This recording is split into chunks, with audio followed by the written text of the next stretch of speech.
प्रभु यीशु मसीह के मधुर और मीठे नाम में आज दिनांक 8 दिसंबर दिन शुक्रवार को आप सब श्रोताओं का हम स्वागत करते हैं। आज के मनन के लिए वचन लिया गया है दूसरा इतिहास की पुस्तक उसका 16 अध्याय 9 पद। वचन कहता है, देख यहोवा की दृष्टि सारी पृथ्वी पर इसलिए फिरती रहती है कि जिनका मन उसकी ओर निष्कपट रहता है, उसकी सहायता में वो अपनी सामर्थ दिखाए। तूने यह काम मूर्खता से किया, इसलिए अब से तू लड़ाइयों में फंसा रहेगा। प्रियो, हम दुनिया को दो आंखों से देखते हैं, लेकिन हमें ये पता होना चाहिए कि दुनिया हमें 1000 आंखों से देख रही है और उनका ध्यान सदैव हमारी गलतियों पर रहता है। परमेश्वर हमेशा ही अपनी फिरने वाली आंखों से अर्थात स्वर्ग से अपनी आंखों से देखता है कि हमारी संगति, हमारी चीजें किस प्रकार की लोकप्रियता है। हमें ये पता है कि उत्पत्ति 16 अध्याय में पाते हैं कि हाजिरा के पास जो पानी था, वो रोटी था, वो खत्म हो चुका। वो प्यास में और दर्द में तड़पड़ाई और प्रभु को पुकारी। परमेश्वर ने उसके लिए आंखें खोली। जब उसने परमेश्वर की ओर देखा तो परमेश्वर ने उसको एक दर्शन दिया, अर्थात उसकी आंखें खोली। और जब उसकी आंखें खोली तो उसने देखा कि किस प्रकार से उसके पास में ही एक कुआं पड़ा है। भजन संहिता का लिखने वाला 11:4 में इस बात को लिखता है, परमेश्वर अपने पवित्र भवन में है, परमेश्वर का सिंहासन स्वर्ग में है। उसकी आंखें मनुष्य की संतान को नित्य देखती रहती हैं और उसकी पलकें उनको जांचती रहती। प्रियो, यहाँ तक कि इस बात को राजा सुलेमान भी कहता है।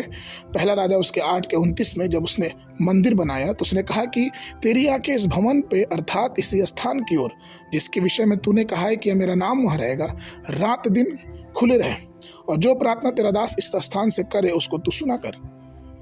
इसी विषय में पहला राजा 8:52 में भी सुलेमान ये कहता है, इसलिए तेरी आंखें तेरे दास के गिड़गिड़ाहट और तेरी प्रजा इस्राएल की गिड़गिड़ाहट की ओर ऐसी खुली रहे कि जब जब वे तुझे पुकारे तब तब तो उनकी सुन ले। हम इस विषय में पाते भी हैं कि किस प्रकार से असीरिया का जो राजा था वो हिजकिय्याह के समय में उसने पत्र लिखे और किस प्रकार से उसको युद्ध के लिए डराया। और हिजकिय्याह ने दूसरा राजा उसके 19 अध्याय के 16 पद में प्रभु से प्रार्थना की। उसका जो प्रार्थना है उसने ये कहा था कि हे यहोवा, कान लगाकर सुन, और हे यहोवा, आंखें खोलकर देख। इनके वचनों को सुन जो जीवित परमेश्वर की निंदा करते हैं। और परमेश्वर के वचन में लिखा है कि परमेश्वर ने हिजकिय्याह की प्रार्थना सुनी। दूसरा राजा उसके 19 अध्याय के 35 पद में वचन कहता है, उसी रात ऐसा हुआ कि यहोवा का एक दूत निकलकर अश्शूरियों की छावनी के 1,85,000 पुरुषों को मार डाला। और जो भोर हुआ तो देखे कि सबकी लाशें पड़ी हुई। प्रियो, परमेश्वर की निगाहें हम मनुष्य को देखती रहती है, फिरती रहती है, वो खोजती रहती है। जब हम अपने परेशानियों में, दुखों में, तकलीफ में हम उस परमेश्वर को पुकारते हैं, ईश्वर को देखते हैं, तो परमेश्वर हमारी समस्याओं में हमारी सहायता करने के लिए उतर आता है। कई बार हमारे भाई, हमारे प्रिय लोग, हमारे जान पहचान के लोग, हमारे संगी साथी सहायता ना कर सके। कई बार वो हमें ना ये बताएं कि या फिर हमारे लिए कभी वो खड़े ना हो, लेकिन परमेश्वर की आंखें हमेशा ही उसके लोगों की ओर लगी रहती। इसलिए आइए हम परमेश्वर विश्वास करें, उसकी ओर देखें, क्योंकि उसकी आंखें हमेशा हमको देखती रहती हैं।